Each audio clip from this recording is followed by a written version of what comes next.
see you. Good to see you. You're looking fantastic. Thank you, sir. Love the acid wash. What? I love your acid wash. Oh, thank you very much. Hey, I want to talk to you. You're obviously from Hawaii.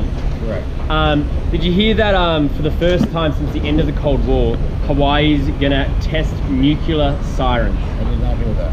They're testing all these nuclear sirens and they're taking North Korea's threat seriously. Okay, thanks for that. Yeah, Do you have any good news for me going home? No, I mean, is Hawaii like more scared of this, impending nuclear threat than the mainland America?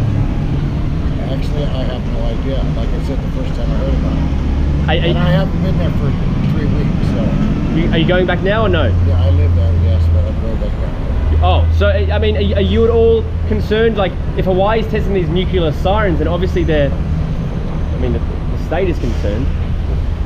I'll check that out. You're fine. You don't care at all. No, I care. I just don't have any knowledge about it. Oh, all right, but I mean. So when in doubt, shut up, right? You're not gonna have a bomb shelter or anything? Build your own bomb shelter? Or do you already have a bomb shelter at your home? Something sensible. Listen, put your cameras on, let me tell you. Ready? Yeah. Down. Clear down all the way. All right, down. It's still recording. No, don't record. Unrecord?